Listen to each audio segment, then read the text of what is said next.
minum jangan dikunyah. Assalamualaikum semuanya. Hai siswa-siswa hebat, apa kabar? Semoga kalian semua selalu sehat dimanapun berada. Berjumpa lagi dengan saya, Indra Judin, pada mata pelajaran biologi.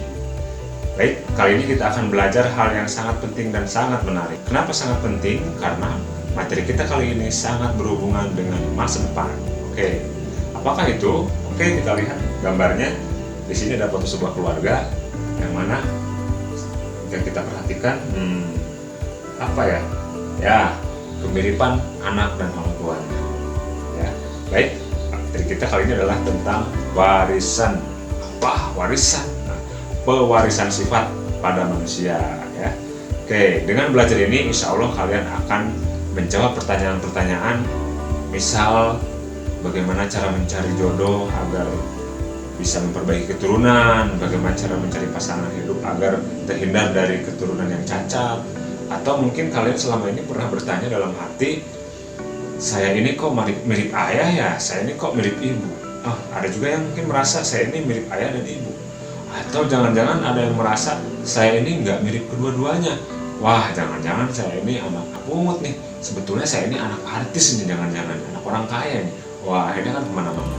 Nah, semua itu akan kita jawab dengan belajar materi warisan sifat pada manusia. Baik, kita mulai saja belajarnya. Yuk, bersama-sama kita berdoa dulu. Bismillahirrahmanirrahim. Oke, kita mulai saja yuk. Kita mulai pelajarannya. Ya. Pertama, kita mengharapkan dalam pembelajaran ini kalian bisa menganalisis penurunan sifat pada manusia seperti jenis kelamin, golongan darah, dan cacat atau kelainan seperti hemofilia, albino, dan buta warna. Ya. Kita mulai yang pertama, penentuan jenis kelamin. Nah, manusia memiliki 3 pasang kromosom yang terdiri dari 22 pasang kromosom tubuh dan 1 pasang kromosom seks. 1 pasang itu artinya ada 2 ya, sepasang. Dan berikutnya terdapat 2 jenis kromosom seks, yaitu XX pada wanita dan XY pada pria. Ya. Kalau kalian yang wanita ya kromosomnya yang ini XX. Kalau wanita pada pria ini. Kenapa disebut XX atau XY? Karena kromosomnya setelah diteliti memiliki bentuk seperti huruf X dan yang satu lagi kecil ya. Salah satu kakinya seperti huruf Y, seperti pada gambar berikut. Ya. Selanjutnya skema penentuan jenis kelamin pada manusia. Nah ini, pria misalkan, pria itu memiliki kromosom XY ya, sedangkan wanita XX. Nah, ketika sperma yang membawa X bertemu dengan sel telur yang membawa X, maka akan jadi XX, jadi anaknya perempuan. Sedangkan sperma yang membawa Y pada pria, jika kebetulan sperma Y yang membuahi telur X, dia akan menghasilkan anak laki-laki. Begitupun dengan sel telur yang satu lagi. Ya, jadi ketika pembentukan sperma dan telur ini masing-masing berpisah ya, hukum segregasi bebas, alelnya berpisah dan akan secara acak bertemu dengan pasangannya kalau telur dengan sperma. Yang mana saja ini komposisinya sangat acak. Ya. Maka jika dilihat di sini peluang mendapatkan anak laki-laki atau perempuan sebetulnya adalah 50-50 ya. 2 yang atas berbanding 2 yang bawah pria. Jadi 50-50%, 50% untuk mendapatkan keturunan laki-laki berbanding perempuan. Oke, berikutnya yang kedua, penyakit menurun. Kita mulai dengan hemofili ya. Hemofili merupakan penyakit menurun berupa darah sukar membeku. Nah, ini gejalanya jika terjadi pendarahan maka darahnya sukar membeku. Biasanya ini terpaut oleh kromosom X ya. Disimbolkan dengan huruf H, resesif. Jadi gen yang membawanya adalah gen resesif. Misal XH wanita normal, kemudian X kecil wanita normal karir. Sedangkan H kecil ya, itu wanita penderita hemofili. Sedangkan H besar Y pria normal. Nah, dan X kecil Y pria penderita hemofili.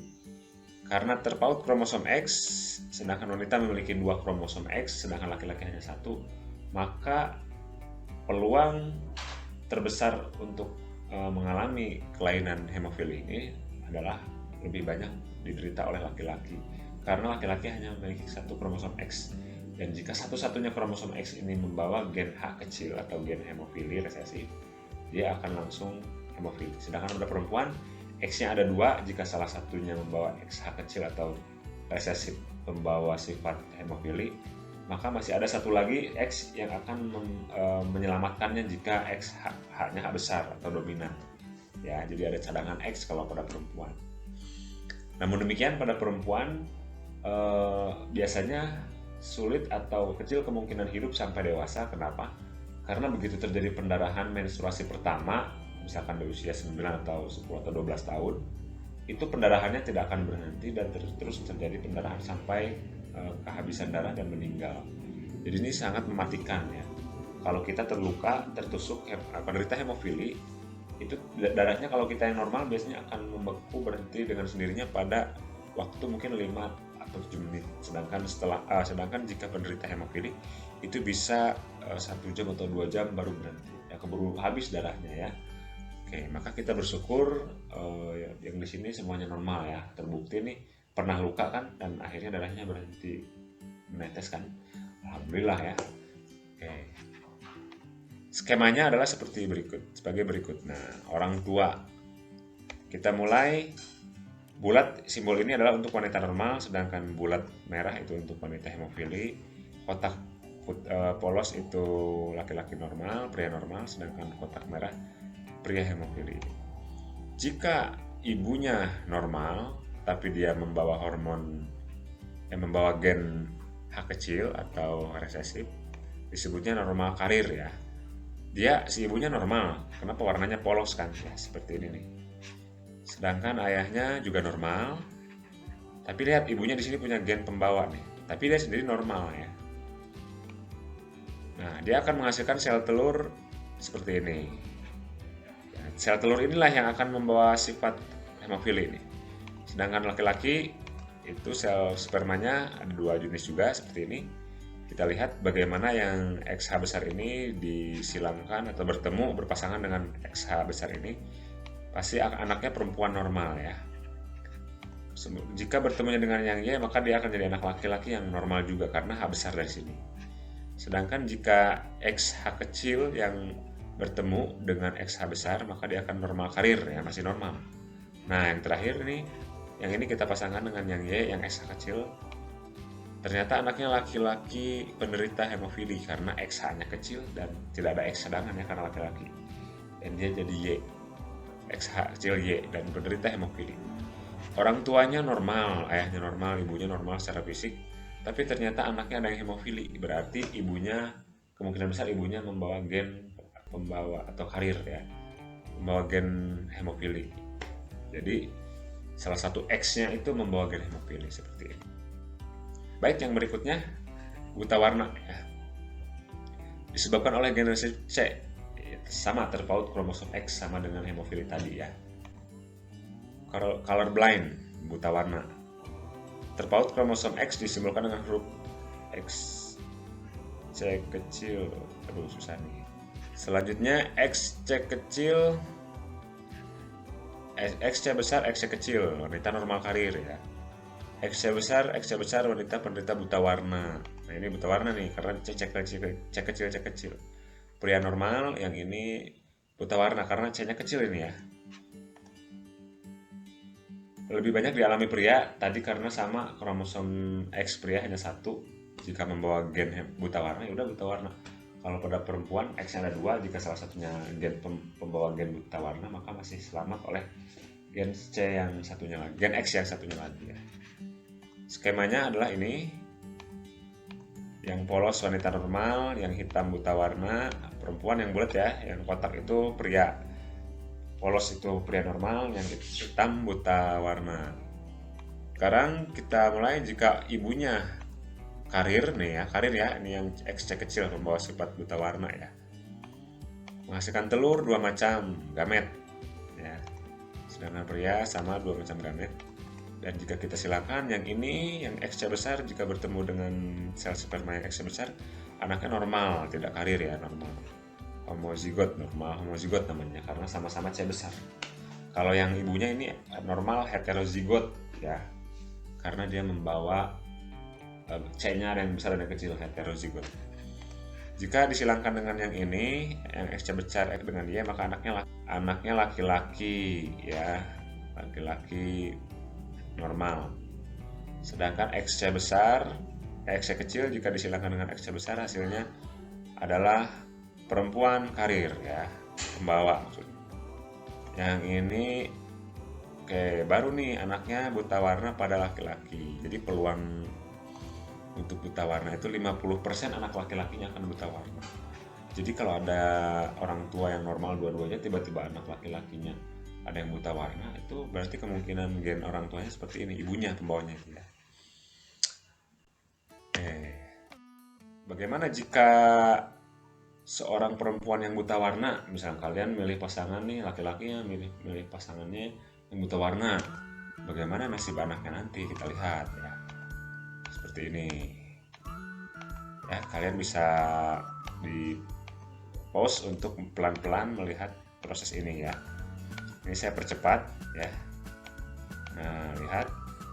Oke, ada berapa yang buta warna? Ternyata semua anak laki-lakinya akan buta warna. Jadi kalau seorang perempuan buta warna menikah dengan laki-laki normal, itu semua anak laki-lakinya pasti akan buta warna. Kenapa? Karena laki-laki itu dapat X-nya, anak laki-laki itu dapat X-nya dari X ibu. Sedangkan X ibu dua-duanya resesif ya, pembawa buta warna. Udah jadi buta warna. Apalagi kalau ayah dan ibunya buta warna semua, anaknya 100% buta warna. Oke, jadi 100% anak laki-lakinya buta warna, sedangkan anak perempuannya itu karir semua. Bagaimana kalau kita balik sekarang, ayahnya yang buta warna nih, laki-lakinya kalau menikah. Kita lihat, saya percepat ya. Oke, ini kita lihat apakah ada anak yang buta warna. Ternyata tidak ada anak yang buta warna.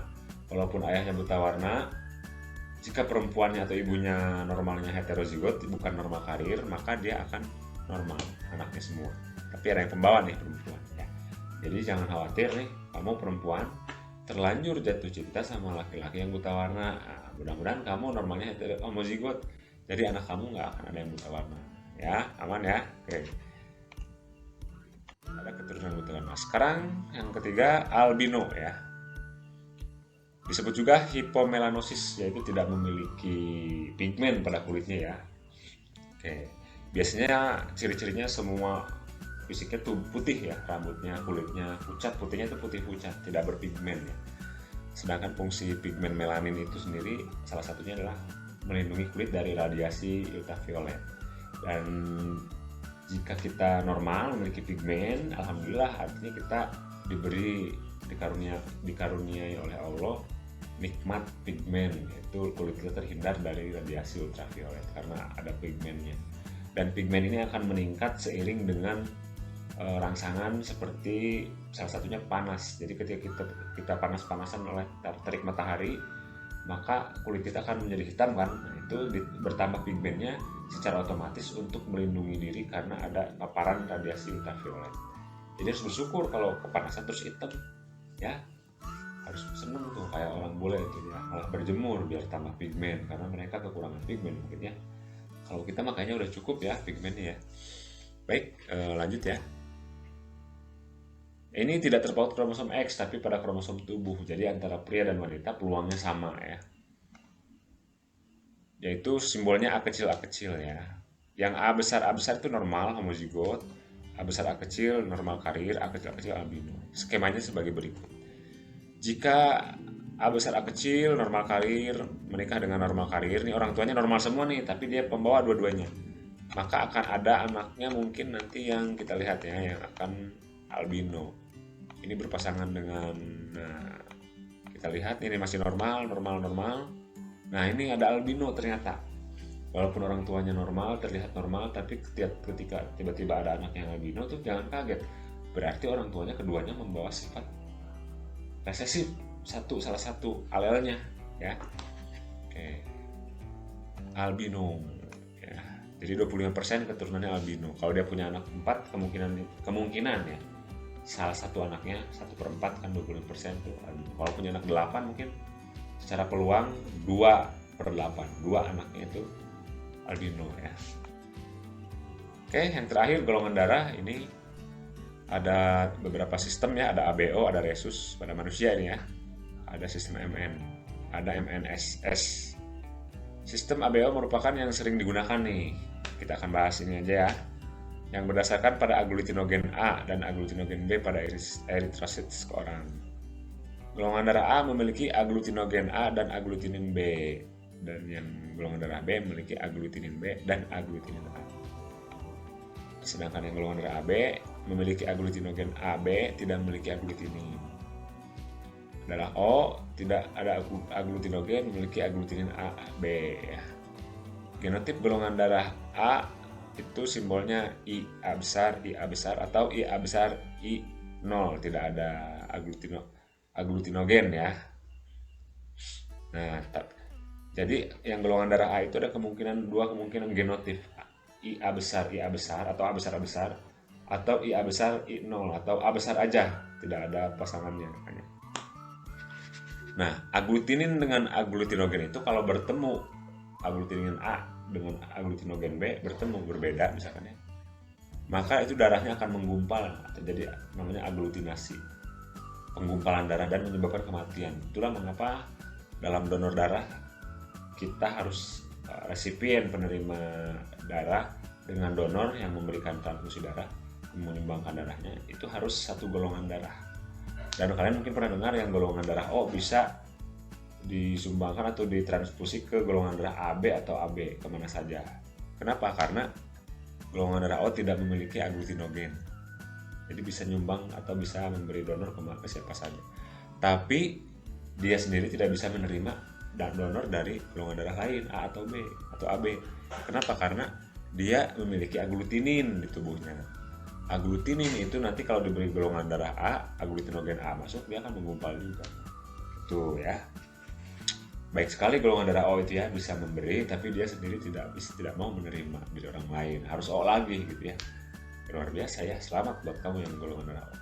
Ngomong-ngomong, udah tahu belum golongan darah? Kalau belum, segera cek ke tempat atau rumah sakit atau ke lab ya terdekat.